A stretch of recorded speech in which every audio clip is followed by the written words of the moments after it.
Hello दोस्तों, मैं अमित कुमार सिंह आपका अमित सिविल सर्विसेज एकेडमी में बहुत बहुत स्वागत करता हूं। दोस्तों, हमारे चैनल पर डेली बिहार करंट अफेयर्स आपको देखने को मिलता है।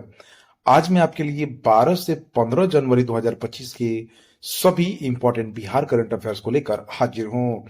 इसमें हम लोग दोस्तों 6 अखबारों का निचोड़ देखते हैं, साथ ही साथ जो बिहार की इंपॉर्टेंट जो अखबार है उनका निचोड़ देखते हैं, और मैं आपको उसके राष्ट्रीय और अंतर्राष्ट्रीय घटनाओं को भी इसमें शामिल करता हूं।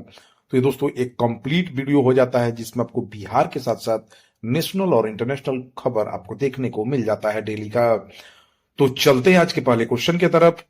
पहला क्वेश्चन लेते हैं दोस्तों हम लोग। 13 जनवरी 2025 को पटना हाई कोर्ट के नए कार्यकारी मुख्य न्यायाधीश कौन बनाए गए हैं?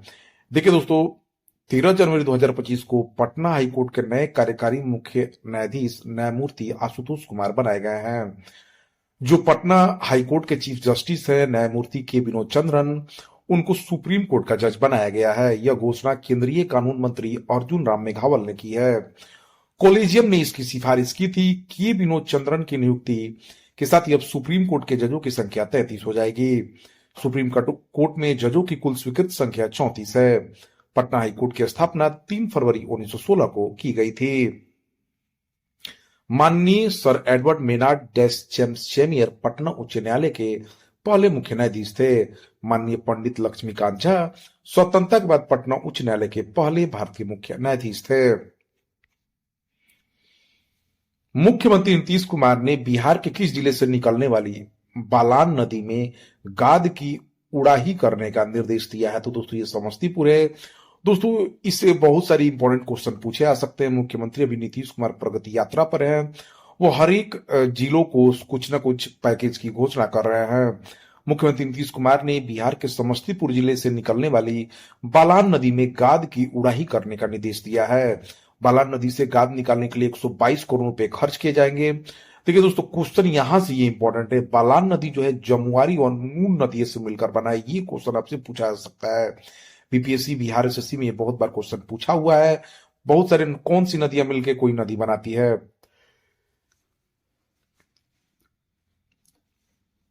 तो बालान नदी जमुआरी और नून नदियों से मिलकर बना है। बालान नदी समस्तीपुर से निकलकर दलसीसराय से होते हुए 78 किलोमीटर बहती हुई बेगूसराय में बूढ़ी गंडक में मिल जाती है। प्रगति यात्रा के दौरान नीतीश कुमार ने समस्तीपुर को 931 करोड़ रुपए की सौगात दी है। बिहार के जल संसाधन मंत्री विजय कुमार चौधरी हैं। 8वीं मिक्स मार्शल आर्ट राष्ट्रीय खेल प्रतियोगिता में बिहार के किस खिलाड़ी ने स्वर्ण पदक जीता है? तो दोस्तों सुमित कुमार ने 8वीं मिक्स मार्शल आर्ट राष्ट्रीय खेल प्रतियोगिता में बिहार के सुमित कुमार ने स्वर्ण पदक जीतकर इतिहास रच दिया है। सीनियर गर्ल्स इवेंट में प्रियंका ने सिल्वर मेडल जीता है। इसके अलावा खुशी गुप्ता, सत्यम कुमार, अनुराग कुमार, आदित्य राज ने प्रथम प्रयास में ही रजत पदक जीतकर पूरे भारत में बिहार का नाम रोशन किया है। तो 8वीं मिक्स मार्शल आर्ट राष्ट्रीय खेल प्रतियोगिता में बिहार के सुमित कुमार ने स्वर्ण पदक जीता है। बिहार के खेल मंत्री सुरेंद्र मेहता हैं। बिहार खेल प्राधिकरण के महानिदेशक रविंद्रन शंकरन हैं। नेक्स्ट क्वेश्चन, 2025 में होने वाली तीरंदाजी विश्व कप के सीनियर भारतीय तीरंदाजी विश्व कप में बिहार के किस खिलाड़ी का चयन हुआ है? तो दोस्तों अंशिका कुमारी का। बिहार की अंशिका कुमारी का चयन हुआ है। अंशिका कुमारी का चयन होने पर खेल मंत्री सुरेंद्र मेहता तथा खेल प्राधिकरण के महानिदेशक रविंद्रन शंकरन ने बधाई दी है।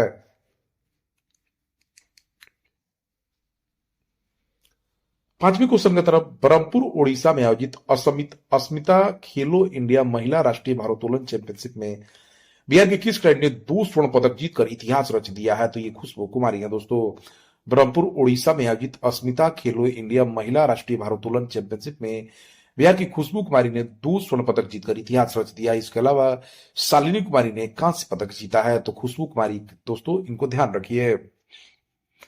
बिहार के किस जिले में यात्री विमान सेवा शुरू करने के लिए उसे उड़ान योजना में शामिल किया जाएगा? तो दोस्तों मधुबनी जिले को। बिहार के मधुबनी जिले में यात्री विमान सेवा शुरू करने के लिए उसे उड़ान योजना में शामिल किया जाएगा। मधुबनी में अंतर्राष्ट्रीय बस हवाई अड्डा भी बनाया जाएगा। मुख्यमंत्री नीतीश कुमार ने अपनी प्रगति यात्रा के दौरान यह बातें कही हैं। मुख्यमंत्री नीतीश कुमार ने मधुबनी को 1165 करोड़ रुपए से अधिक की सौगात दी है। मधुबनी के बनगामा में 500 एकड़ में औद्योगिक क्षेत्र बनाने की भी घोषणा मुख्यमंत्री नीतीश कुमार ने की है। मधुबनी में स्थित फुलहर पर्यटन स्थल को विकसित किया जाएगा। कमला और जीवछ नदी जोड़ो योजना भी शुरू की जाएगी। विश्व प्रसिद्ध मिथिला पेंटिंग और मखाना के पैदावार की वजह से मधुबनी को विश्व भर में जाना जाता है। दिसंबर 2021 में बिहार के मिथिला मखाना को जीआई टैग मिला है। बिहार के किस जिले के मौनिया बाबा मेला को राजकीय दर्जा मिला है? तो दोस्तों सिवान जिले के महाराजगंज के श्री मौनिया बाबा महावीरी झंडा मेला को 100 साल बाद राजकीय दर्जा मिला है। यह मेला हिंदी के भादो महीने में अमावस्या के दिन लगता है और 1 महीने तक चलता है। मुख्यमंत्री नीतीश कुमार ने उक्त बातें प्रगति यात्रा के दौरान कही हैं। इसके साथ साथ राज्य के किसानों को गन्ना खरीदने प्रति क्विंटल 10 रुपए की बढ़ोतरी की गई है। पूर्वी चंपारण के मेहसी में बूढ़ी गंडक पर भी पुल बनाने की घोषणा मुख्यमंत्री नीतीश कुमार ने की है। बिहार के सभी जिलों में सावित्रीबाई फूले बालिका हॉस्टल भी बनाया जाएगा। दरभंगा एयरपोर्ट को अंतर्राष्ट्रीय स्तर का दर्जा देने के लिए 70 एकड़ जमीन का आवंटन किया गया है अलग से। कोलकाता में आयोजित पूर्वी भारत विज्ञान एवं अभियांत्रिक मेला 2025 में बिहार के किस बाल वैज्ञानिक ने सर्वोत्तम मॉडल पुरस्कार जीता है? तो आर्या प्रसून ने। कोलकाता में आयोजित पूर्वी भारत विज्ञान एवं अभियांत्रिक मेला 2025 में बिहार की बाल वैज्ञानिक आर्या प्रसून ने सर्वोत्तम मॉडल पुरस्कार जीता है। आर्या के साथ साथ बिहार के 7 अन्य बच्चों को भी उत्कृष्ट पुरस्कार से सम्मानित किया गया है।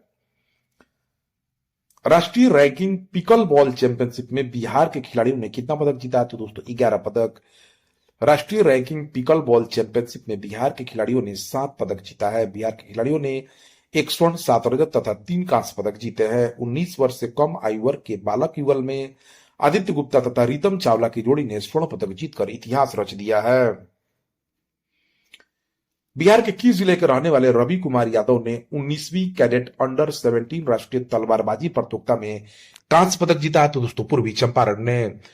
बिहार के पूर्वी चंपारण जिले के रहने वाले रवि कुमार यादव ने 19वीं कैडेट अंडर 17 राष्ट्रीय तलवारबाजी प्रतियोगिता में कांस्य पदक जीता है। नवंबर 2024 में भी रवि कुमार यादव ने जम्मू कश्मीर में आयोजित 68वीं राष्ट्रीय प्रतियोगिता में रजत पदक जीता था।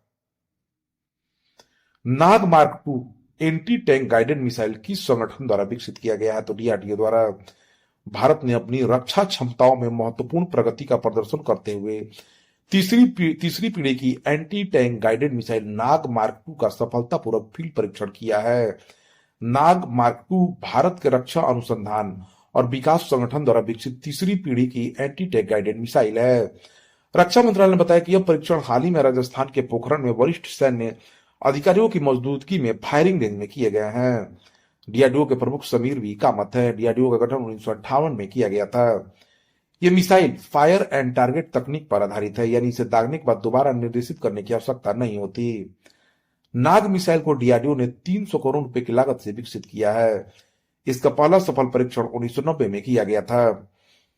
रक्षा मंत्रालय के अनुसार अब यह मिसाइल भारतीय सेना में शामिल होने के लिए पूरी तरह से तैयार है। यह मिसाइल 230 मीटर प्रति सेकंड की रफ्तार से अपने लक्ष्य को भेद सकती है। एएफआई के नवगठित एथलीट आयोग के अध्यक्ष के रूप में किसे नियुक्त किया गया? तो अंजू बॉबी जॉर्ज को। हाल ही में अंजू बॉबी जॉर्ज को एथलेटिक्स फेडरेशन ऑफ इंडिया के नवगठित एथलीट आयोग के अध्यक्ष के रूप में नियुक्त किया गया है। इस आयोग में 6 महिलाओं सहित 9 सदस्य शामिल हैं। 2 बार की ओलंपिक पदक विजेता और star javelin thrower Neeraj Chopra नामांकित सदस्यों में से एक है। Wide band spectrum sensor ASIC chip विकसित करने के लिए C-DOT ने किन संस्थानों के साथ समझौता किया है? तो IIT जम्मू और IIT मंडी के साथ।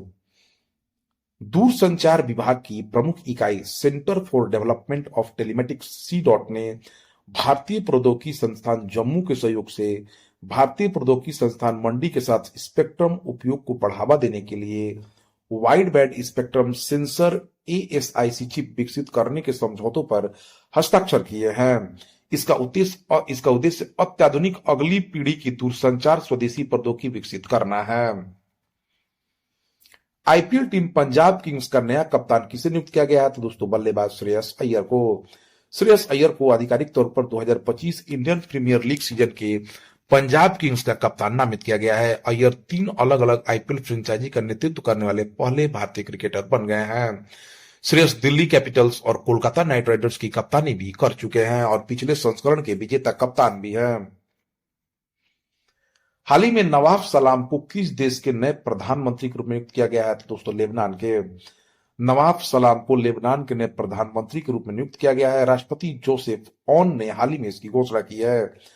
वह वर्तमान में अंतर्राष्ट्रीय न्यायालय के अध्यक्ष हैं। उन्होंने राष्ट्रपति द्वारा आयोजित परामर्श मतदान के दौरान 128 में से 84 वोट हासिल किए हैं। लेबनान की राजधानी बेरूत है। मुद्रा यानी कि लेबनानी पाउंड है। राष्ट्रपति यहाँ के जोसेफ आउन और आधिकारिक भाषा अरबी है।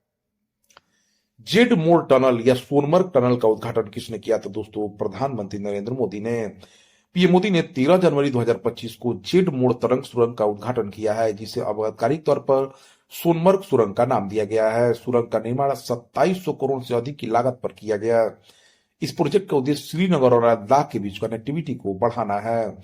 श्रीनगर लेह हाईवे NH1 पर बनी 6.4 किलोमीटर लंबी double lane Sonamarg tunnel Srinagar को सोनमर्ग से जोड़ेगी। यह टनल समुद्र तल से 2600 मीटर यानी 8652 फीट की ऊंचाई पर बनी है।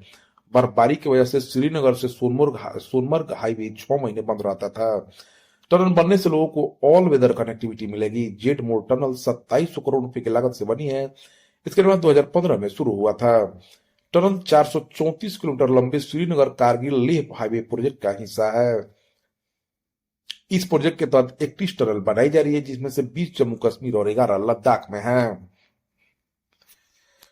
हाल ही में Bharat clean tech manufacturing platform किसने लॉन्च किया है? तो पीयूष गोयल ने। हाल ही में केंद्रीय वाणिज्य और उद्योग मंत्री पीयूष गोयल ने 11 जनवरी 2025 को नई दिल्ली में भारत क्लाइमेट फोरम 2025 में आधिकारिक तौर पर Bharat clean tech manufacturing platform launch किया है। इस पहल का उद्देश्य सौर, पवन और हाइड्रोजन जैसे क्षेत्रों में भारत की क्लीन टेक मूल्य श्रृंखला को मजबूत करना है। हाल ही में किसे बीसीसीआई के नए सचिव के रूप में नियुक्त किया गया है? तो देवजीत सैकिया को भारतीय क्रिकेट कंट्रोल बोर्ड के नए सचिव के रूप में नियुक्त किया गया है। जय के आईसीसी अध्यक्ष बन जाने के बाद यह पद खाली हुआ था। सैकिया के साथ प्रभतेश सिंह भाटिया को आशीष शेलार की जगह कोषाध्यक्ष के रूप में चुना गया है। राष्ट्रमंडल देशों की संसदों के अध्यक्षों और पीठासीन अधिकारियों के 28वें सम्मेलन की मेजबानी भारत करेगा। भारत साल 2026 में राष्ट्रमंडल देशों की संसदों के अध्यक्षों और पीठासीन अधिकारियों के 28वें सम्मेलन की मेजबानी करेगा। हाल ही में गवर्नर्स में CSPUCC स्थायी समिति की बैठक के दौरान भारत के लोकसभा अध्यक्ष ओम बिरला ने इसकी घोषणा की है। इंडियन पुलिस फाउंडेशन का नया अध्यक्ष OP सिंह को बनाया गया है। हाल ही में उत्तर प्रदेश के पूर्व पुलिस महानिदेशक OP सिंह को इंडियन पुलिस फाउंडेशन का नया अध्यक्ष नियुक्त किया गया है। IPF एक स्वतंत्र थिंक टैंक है जो पुलिस से संबंधित मुद्दों पर काम करता है। OP सिंह जो 1983 बैच के IPS अधिकारी हैं। हिमाचल प्रदेश में ट्रांसगिरी क्षेत्र की हट्टी जनजातियों के लिए सबसे बड़ा वार्षिक उत्सव बोदा त्योहार है। हिमाचल प्रदेश के ट्रांसगिरी क्षेत्र में रहने वाली हट्टी जनजातियों के लिए सबसे बड़ा वार्षिक उत्सव जीवंत बोदा त्योहार हाल ही में पारंपरिक उल्लास और उत्साह के साथ आरंभ हुआ। यह जनजातीय घनिष्ठ समुदाय के रूप में जानी जाती है। उनका नाम उन छोटे बाजारों या हाटों से प्रेरित है जहां पे पारंपरिक रूप से घरेलू फसलों, सब्जियों, मांस और ऊन बेचने का व्यवसाय करते हैं। पीएम मोदी ने मिशन मौसम की शुरुआत कब से की है? तो 14 जनवरी 2025 को। पीएम मोदी ने 14 जनवरी 2025 को भारतीय मौसम विभाग के 150वें स्थापना दिवस के मौके पर मिशन मौसम का शुभारंभ किया। भारतीय मौसम विज्ञान विभाग के 150वें स्थापना दिवस का कार्यक्रम नई दिल्ली के भारत मंडप में आयोजित किया गया। मिशन मौसम का मकसद अत्याधुनिक मौसम निगरानी तकनीक और प्रणाली विकसित करना है। पीएम ने मौसम विभाग के 150 वर्ष पूरे होने पर एक सिक्का भी जारी किया है। साथ ही उन्होंने IMD विजन 2047 डॉक्यूमेंट भी जारी किया, जिसमें मौसम पूर्वानुमान, मौसम प्रबंधन और जलवायु परिवर्तन की समस्या निपटने की प्लानिंग का ब्लूप्रिंट भी है। भारत सरकार ने 14 जनवरी को नेशनल हल्दी बोर्ड लॉन्च किया है। नेशनल हल्दी बोर्ड का पहला अध्यक्ष किसे घोषित किया गया? दोस्तों पल्ले गंगा रेड्डी को। देश में हल्दी के नए उत्पादों के विकास और रिसर्च के लिए भारत सरकार ने 14 जनवरी 2025 को नेशनल हल्दी बोर्ड लॉन्च किया है। केंद्रीय वाणिज्य और उद्योग मंत्री पीयूष गोयल ने वर्चुअली नेशनल हल्दी बोर्ड का उद्घाटन किया है। पल्ले गंगा रेड्डी को नेशनल हल्दी बोर्ड का अध्यक्ष घोषित किया गया है। बोर्ड का मुख्यालय तेलंगाना के निजामाबाद में स्थापित किया गया है। यह बोर्ड हल्दी खेती से जुड़े किसानों के कल्याण और अच्छी वैरायटी के साथ साथ निर्यात पर फोकस करेगा। वैश्विक हल्दी व्यापार में भारत की हिस्सेदारी 62% से अधिक है। साल 2023-24 के दौरान $226.5 मिलियन मूल्य की 1.62 लाख टन हल्दी और हल्दी उत्पादों का निर्यात किया गया है। उड़ीसा आयुष्मान भारत प्रधानमंत्री जन आरोग्य योजना लागू करने वाला 34वां राज्य या केंद्र शासित प्रदेश बन गया है। भारत प्रधानमंत्री जन आरोग्य योजना कब शुरू की गई? तो सितंबर 2018 में।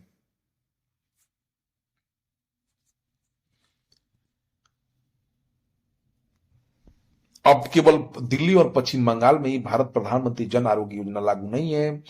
भारत प्रधानमंत्री जन आरोग्य योजना भारत सरकार की एक प्रमुख स्वास्थ्य योजना है, जिसे सितंबर 2018 में शुरू किया गया। इसमें प्रत्येक पात्र परिवार को हर साल 5 लाख रुपए तक का स्वास्थ्य बीमा प्रदान किया जाता है। यह योजना राष्ट्रीय स्वास्थ्य प्राधिकरण द्वारा चलाई जाती है। यह योजना सार्वभौमिक स्वास्थ्य कवरेज की दिशा में एक महत्वपूर्ण कदम है। भारत की नवीकरणीय ऊर्जा की कुल स्थापित क्षमता बढ़कर कितनी गीगावाट से अधिक हो गई है?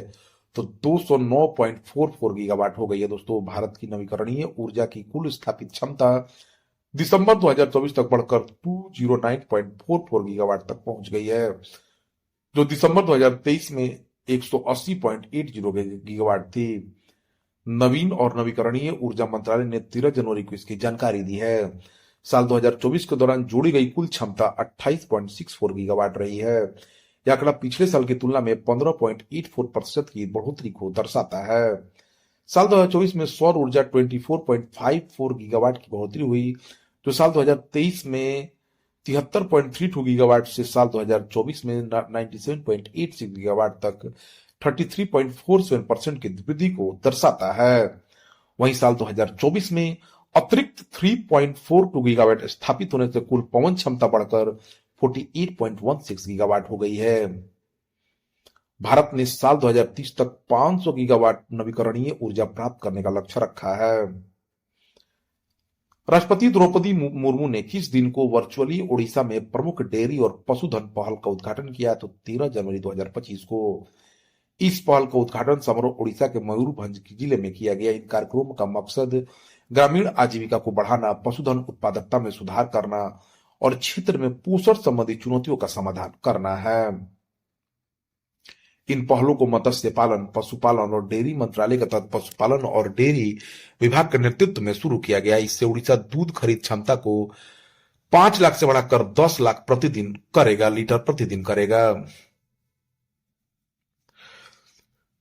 राष्ट्रपति ने राष्ट्रीय गोकुल मिशन के तहत मयूरभंज में मवेशी प्रेरण कार्यक्रम का भी उद्घाटन किया है। इस पहल में उड़ीसा के मयूरभंज जिले में चिन्हित लाभार्थियों को 3000 हाई जेनेटिक मेरिट वाले मवेशियों का डिस्ट्रीब्यूशन शामिल है। 13 जनवरी 2025 को राष्ट्रीय राजधानी नई दिल्ली के इंदिरा गांधी स्टेडियम में पहले खो खो विश्व कप का उद्घाटन उपराष्ट्रपति जगदीप धनखड़ ने किया है। उपराष्ट्रपति जगदीप धनखड़ ने मशाल जलाकर टूर्नामेंट की शुरुआत कराई। भारत ने पहले खो खो विश्व कप के पहले मुकाबले में नेपाल को 42-37 से हराया है। यह विश्व कप भारतीय खेल प्राधिकरण के तहत आयोजित किया जा रहा है। टूर्नामेंट में 6 महाद्वीपों के 24 देशों की 21 पुरुष और 20 महिला टीमें हिस्सा ले रही हैं। 1996 में पहली बार खो खो की एशियाई चैंपियनशिप हुई थी, जबकि 2010 से इसे इंडोर मैट पर खेला जा रहा है। अब तक कुल 15 खो खो खिलाड़ियों को अर्जुन अवार्ड से सम्मानित किया जा चुका है। कहां पर 13 जनवरी 2025 से 5वीं आसियान डिजिटल मंत्रियों की बैठक शुरू हुई है? तो दोस्तों बैंकॉक में 13 जनवरी से 5वीं आसियान डिजिटल मंत्रियों की बैठक शुरू हुई है। थाईलैंड के उप प्रधानमंत्री परसट चंतारा रुवागोंथोंग ने इसकी जानकारी दी है। इस साल की बैठक की थीम सुरक्षित, अभिनव, समावेशी आसियान के डिजिटल भविष्य को आकार देना है। बैठक में cross border privacy framework, digital identity verification और आर्टिफिशियल इंटेलिजेंस जैसे महत्वपूर्ण विषयों पर चर्चा होगी। आसियान एक क्षेत्रीय समूह है जो आर्थिक, राजनीतिक और सुरक्षा सहयोग को बढ़ावा देता है। इसके 10 सदस्य हैं: Brunei, Cambodia, Indonesia, Laos, Malaysia, Myanmar, Philippines, Singapore, Thailand और वियतनाम।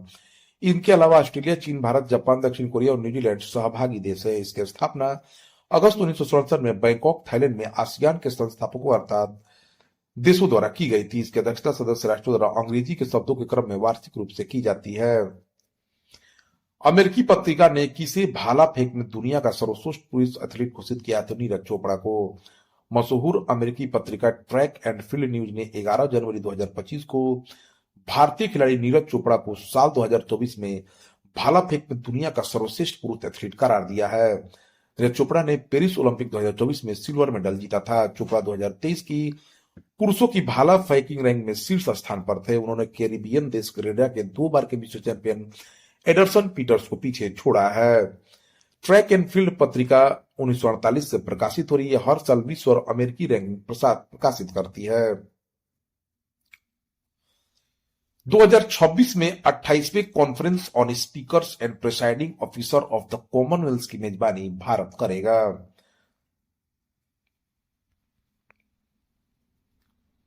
उत्तर प्रदेश के मुख्यमंत्री योगी आदित्यनाथ ने 10 जनवरी को महाकुंभ 2025 के लिए कौन सा एफएम चैनल शुरू किया था दोस्तों? उसका नाम है कुंभवाड़ी एफएम चैनल। और दोस्तों एक नया जिला भी घोषित किया गया है, महाकुंभ मेला। उत्तर प्रदेश के मुख्यमंत्री योगी आदित्यनाथ ने 10 जनवरी को महाकुंभ 2025 के लिए कुंभवाड़ी एफएम चैनल का शुभारंभ किया। यह चैनल 103.5 मेगाहर्ट्ज पर प्रसारित होगा और महाकुंभ से जुड़ी हर जानकारी प्रसारित करेगा। कुंभवाड़ी एफएम चैनल शुक्रवार को प्रसार भारती के रेडियो डिवीजन आकाशवाणी द्वारा लॉन्च किया गया है। 103.5 मेगाहर्ट्ज की फ्रीक्वेंसी पर चैनल 10 जनवरी से 26 फरवरी तक प्रकाशित होगा। इसे रोजाना सुबह 5:55 बजे से रात 10:05 तक ऑन एयर किया जाएगा। इसके अलावा मुख्यमंत्री ने विशेष कार्यक्रम कुंभ मंगल ध्वनि का भी उद्घाटन किया। ऑल इंडिया रेडियो को आकाशवाणी के नाम से भी जाना जाता है। 12 जनवरी 2025 को राष्ट्रीय युवा दिवस के अवसर पर स्वामी विवेकानंद युवा शक्ति मिशन का शुभारंभ किस राज्य सरकार ने किया? तो मध्य प्रदेश ने। मध्य प्रदेश के मुख्यमंत्री मोहन यादव ने 12 जनवरी 2025 को राष्ट्रीय युवा दिवस के अवसर पर भोपाल में स्वामी विवेकानंद युवा शक्ति मिशन का शुभारंभ किया है। स्वामी विवेकानंद की जयंती के उपलक्ष्य में 1985 से हर साल 12 जनवरी को राष्ट्रीय युवा दिवस के रूप में मनाया जाता है। मुख्यमंत्री मोहन यादव ने भोपाल के शौर्य स्मारक में स्वामी विवेकानंद को दर्शाती दुनिया की सबसे बड़ी 3D रंगोली का भी उद्घाटन किया।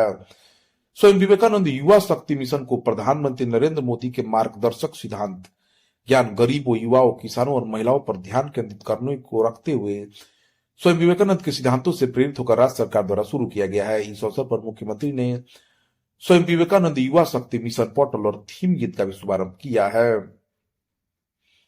1985 से हर साल 12 जनवरी को स्वामी विवेकानंद की जयंती के उपलक्ष्य में देश में राष्ट्रीय युवा महोत्सव मनाया जाता है। स्वामी विवेकानंद का जन्म 12 जनवरी 1863 को कोलकाता में नरेंद्र दत्ता के रूप में हुआ था। रामकृष्ण मिशन की स्थापना इन्होंने 1897 में की थी। 10 जनवरी 2025 के अवसर पर विश्व हिंदी दिवस पर किस देश ने हिंदी में पहला सर्टिफिकेट कोर्स शुरू किया? तो दोस्तों श्रीलंका ने देश में हिंदी शिक्षा को बढ़ावा देने के लिए देश में हिंदी का पहला सर्टिफिकेट कोर्स शुरू किया है। इस पहल की शुरुआत 10 जनवरी 2025 को विश्व हिंदी दिवस के अवसर पर कोलंबो श्रीलंका में हुई। विश्व हिंदी दिवस 2006 से हर साल 10 जनवरी को मनाया जाता है। इस सर्टिफिकेट कोर्स का शुभारंभ विश्व हिंदी दिवस के अवसर पर 10 जनवरी 2025 को कोलंबो में आयोजित भारत श्रीलंका हिंदी सम्मेलन में किया गया। श्रीलंका में हिंदी पाठ्यक्रम का शुभारंभ विदेश मंत्रालय द्वारा दुनिया भर में हिंदी भाषा को बढ़ावा देने का प्रयास का हिस्सा है। हिंदी में सर्टिफिकेट कोर्स श्रीलंका मुक्त विश्वविद्यालय द्वारा स्वामी विवेकानंद सांस्कृतिक केंद्र जो कोलंबो श्रीलंका में भारतीय उच्चायोग की सांस्कृतिक शाखा के सहयोग से शुरू किया जा रहा है। इस कोर्स का शुभारंभ श्रीलंका में भारत के उच्चायुक्त संतोष झा और श्रीलंका के शिक्षा एवं उच्च शिक्षा उप मंत्री डॉक्टर मधुरा सेनविरत्ने ने किया है। 1975 में इंदिरा गांधी सरकार ने दुनिया में हिंदी भाषा को बढ़ावा देने के लिए 10 जनवरी को नागपुर महाराष्ट्र में पहला विश्व हिंदी दिवस मनाया था।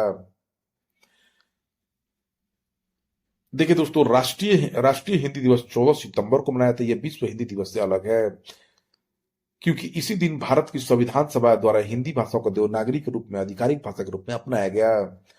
भारत सरकार द्वारा पहला हिंदी दिवस 14 सितंबर 1953 को मनाया गया था। हिंदी भारत में सबसे अधिक बोली जाने वाली भाषा है। अंग्रेजी और मंदारिन चीनी के बाद दुनिया में तीसरी सबसे अधिक बोली जाने वाली भाषा हिंदी ही है।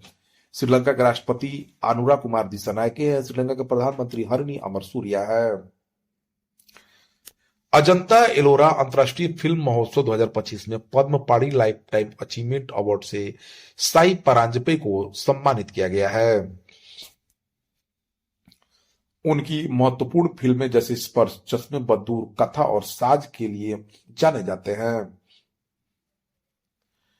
तो दोस्तों यह रहा 12 से 15 जनवरी 2025 के सभी इंपॉर्टेंट बिहार करंट अफेयर्स, राष्ट्रीय और अंतर्राष्ट्रीय घटनाओं के साथ। ऐसे ही वीडियो प्राप्त करने के लिए आप हमारे चैनल से जुड़ जाइए अगर आप बिहार करंट अफेयर्स जानना चाहते हैं। तो thank you for watching my videos.